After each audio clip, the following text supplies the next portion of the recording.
Hey friends, I'm Janelle, a writer, curator, and local church leader who has been allured by God for good. Join me around the table for a conversation as we learn and love God's voice through His Word in the midst of our own personal journeys. Hey friends, welcome to Allured by God for Good. Thanks for joining me at the table. Grab a cup of coffee, a cup of tea, and pull up a chair. We're going to jump into this episode called War and Peace. How many people read that book in high school? Of course, I can't see a show of hands. I did not, even though I raised my hand.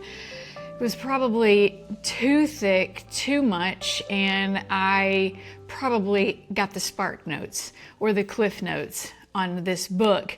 But we all know, even from the title, that this book is about war and love and sacrifice and finding your fate. I thought this would be the perfect title for today because I want to talk about how you can have a peace about something, like a legit, no doubt peace from God about something, and yet still have a war inside yourself that is going on.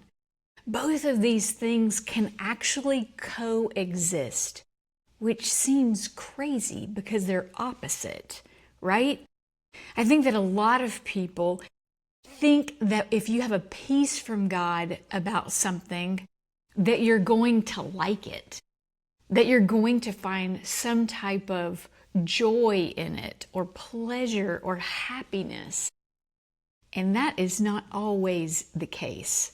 So I want to give you a story from my own life of how this played out for a couple of years, actually about a year and a half.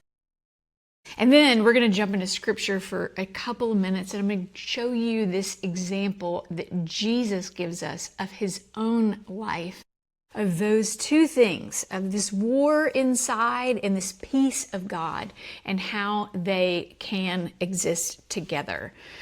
So I thought it was appropriate for it to be today because today is December 10th. It is the 2-year anniversary of us moving into this house. So welcome to my home. You are at my kitchen table. And let me tell you why there's so much of this war and peace around us moving here.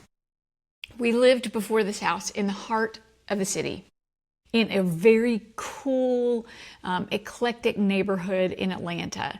It was close to my job. I work at a church. It was close to lots of restaurants and things to do. It was very walkable. We actually were in between two of my sons that have kids, and so it was easy for them to get to us, and everybody wanted to come to our area because it was just fun and easy. I could come home from work and then me and my husband make a decision. Let's go out to eat. Let's go on a date. And, you just walk somewhere. So once Michael had been diagnosed with cancer, and we're now about a year and a half out, well, probably right after that, but about a year after that, he definitely was praying to the Lord for my heart to change because he wanted to move out of this house. There was a lot of tension financially around it, tension about what his health was going to look like in the future. The house was, even though it was in a great location, the house itself had a lot of repairs needed to be done to it. We didn't have a yard. There was a lot of stairs in this house, so it wasn't easy to get up and down. But I loved the location. It was such a cool location. And so I kind of dug my heels in about this. And then it was September of 2023 when I felt the Lord stirring in my heart. It was time for me to submit. It was time for us to go. And man, was I mad. And so I thought to myself, okay, I'll tell Mike and we'll work over the next year to figure out where we're going to move. Again, this is beginning of September 2023. So I told him, and you would have thought that all of his prayers in the whole world were answered with the way that his face lit up, that I had now become open to this idea of us moving. So we start the process. I wanted a mid-century home. I'm not going to go into all those details, but there were very specific things that we both wanted. And we were like, we have to find the right place for us to land. That's probably going to take a lot of time. Well, it didn't.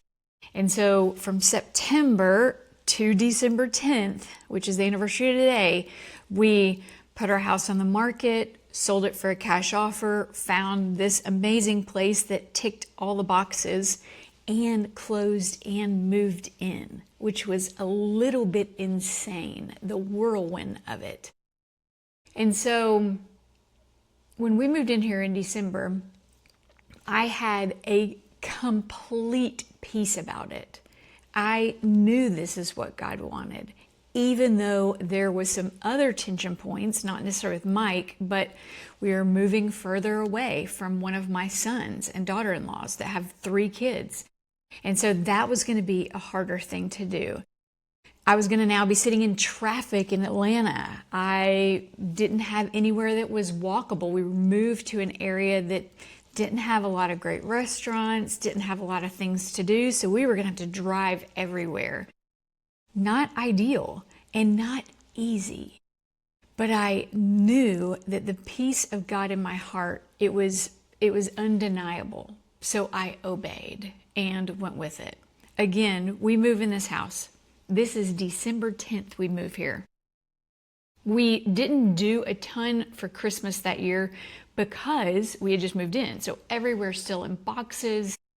And what happened over Christmas is that my grandson, the one who lived a little bit further away, didn't feel good. And so over Christmas, everybody was at our house. He is not feeling that great. We just thought, okay, maybe he's got COVID. Maybe he just has really bad flu. We don't know. Also during this time, we had a car accident. So our car was totaled, had to figure out a new car situation because now I drive. It's not walkable anymore. So all of these things were happening, all of these external things that seemed like war were happening, and yet I could still hold on to this peace of God because I had no doubt that He had told us to move and that He had planned all the steps to get us to this house.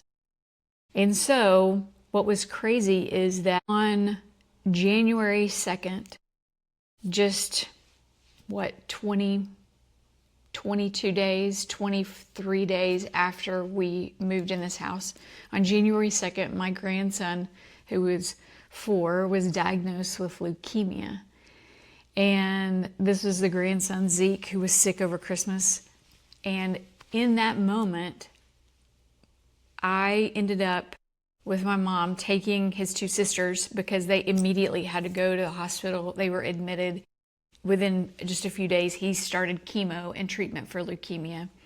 And we were able to keep his sisters. And y'all, what was crazy in that short period of time is that God was showing me, hey, you really needed to have this house. You needed to have something that was one level. You really needed to have a backyard. You really needed to have a place that was peaceful and had serenity and wasn't in the middle of downtown right then for the plan that I have ahead for you. And so all of 2024, Zeke is still in leukemia treatment right now as we're in 2025. He's got a few more months, but all in 2024 was this like upheaval of everything in our family. Daughter-in-law and son, I'm sure the majority of the year and probably still were mad and frustrated that we were now further from them. They have a son with cancer and then 2 young girls that they have to figure out chemo treatment. And if he gets sick, they have to go to the hospital, and we're just not close. It's not as easy anymore. Everything about us being in this house was hard. And yet I held on to the peace that God had deep inside me. And so a war was going on within me, in my mind. Have we made the right decision? God, I'm mad. I don't like it. This must not be the right decision because I'm not happy about it. I'm angry. People would ask me all the time, especially that first year, how's your new house? Do you love it? And my answer, because I'm pretty transparent, would be, I love the house. And then there would be awkward silence because I did love the house and I did not love the location. I did not love the stress of everything that came with it. But I love the house. And so people would realize that when I would say that. And I realized that those things can coexist throughout 2024. And at the end of 2024, I honestly was at a place where I was continuing to wrestle with God about where I was emotionally and my mental health. I knew that my son and daughter-in-law and grandkids were struggling with this whole cancer journey, and I couldn't give them, I could give them more of what I wanted to, but it was harder. Everything was just hard, and it made it hard in all of these relationships. And yet God's peace was deeper than the war. It was deeper than the war.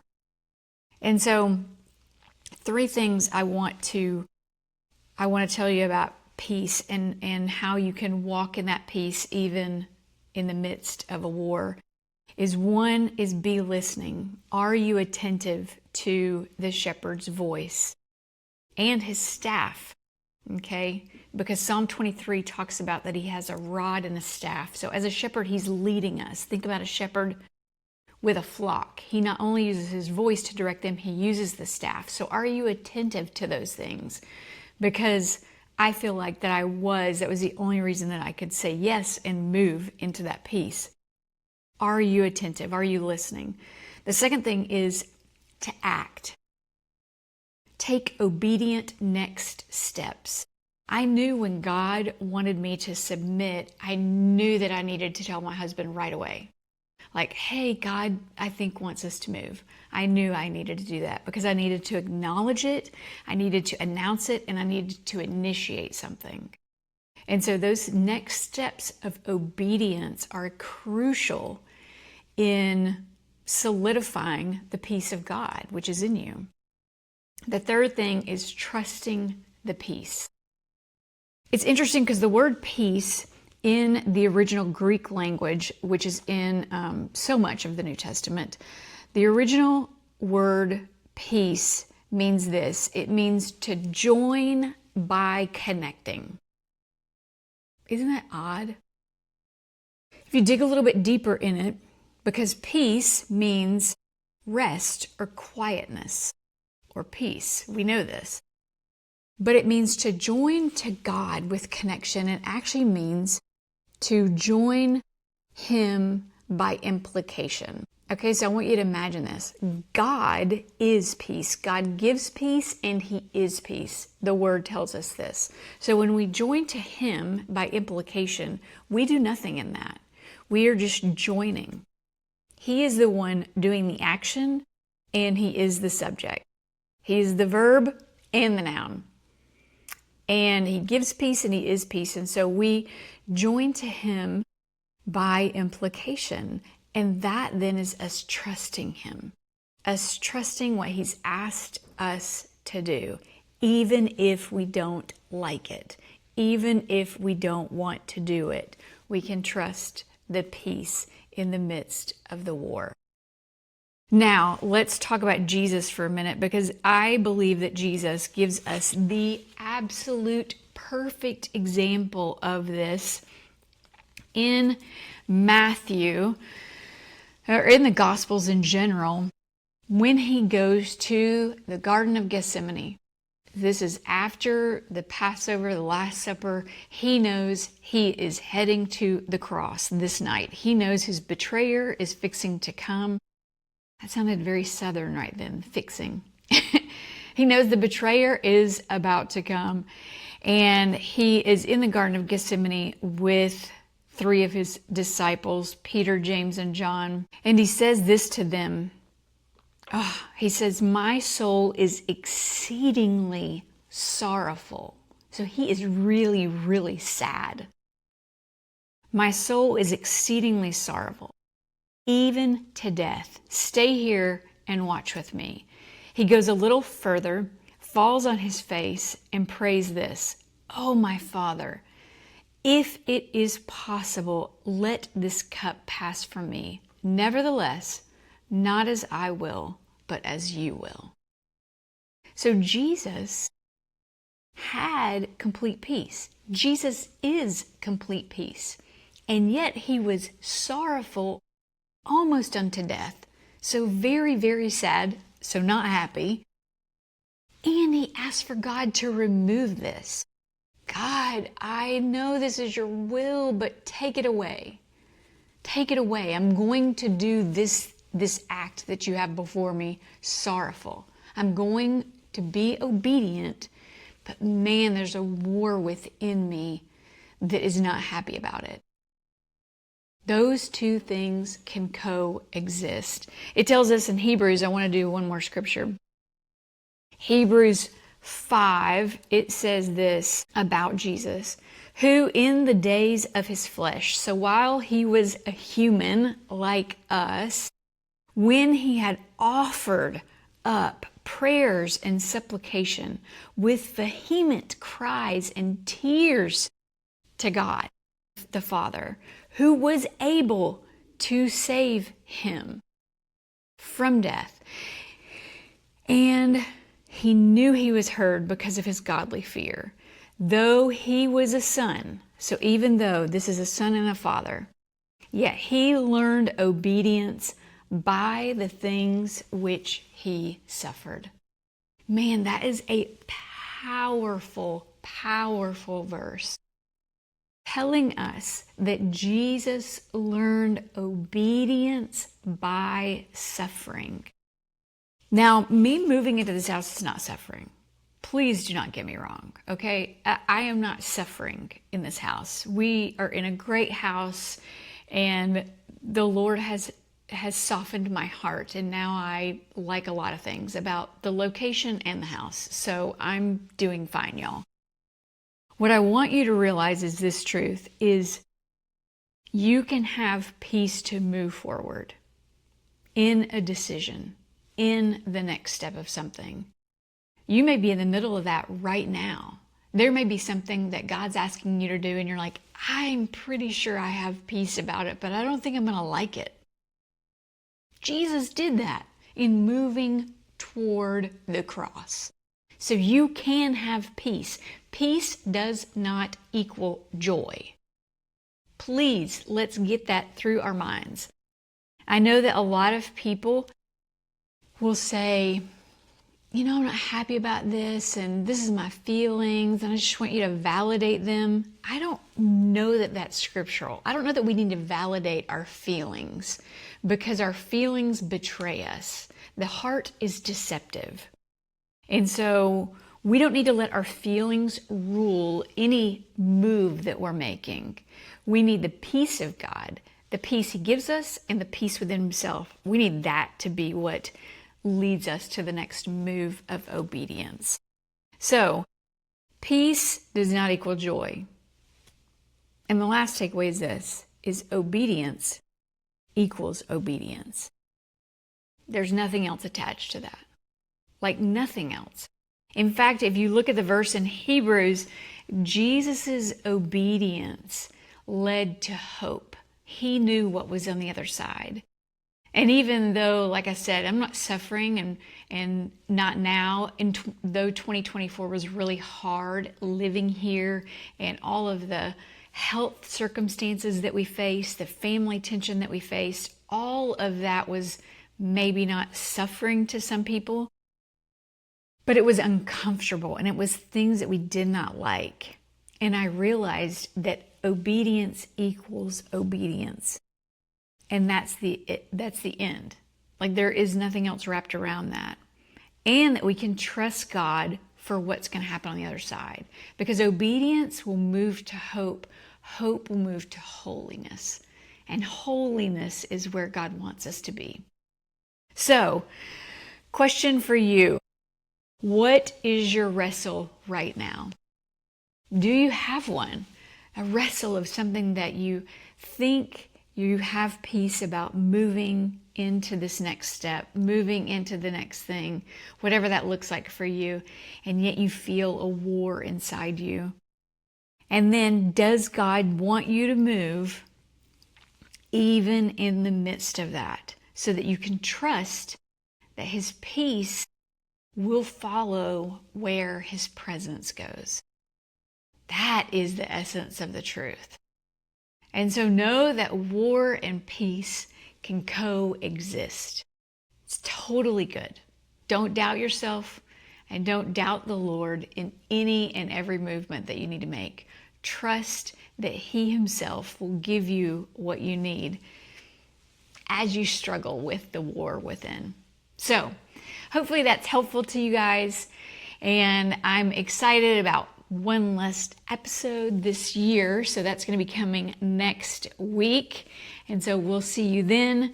In the meantime, I would love for you to send this to as many friends as possible. We have a few good episodes that have come out, and one more coming before the end of the year. So send this to your friends. Follow me on Instagram. Go to our YouTube channel.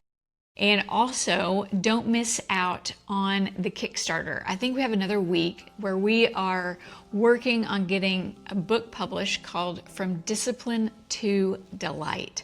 So go check it out. It's a Bible plan for you to read the entire Bible in 119 days, which I'm super, super pumped about. It is a plan that I have curated for any believer who wants to make this a daily rhythm in your life. And so go check it out. All the details are on my website, on Instagram. All the links are there. And excited to join you for one more time around the table next week on Allured by God for Good. Thanks for joining.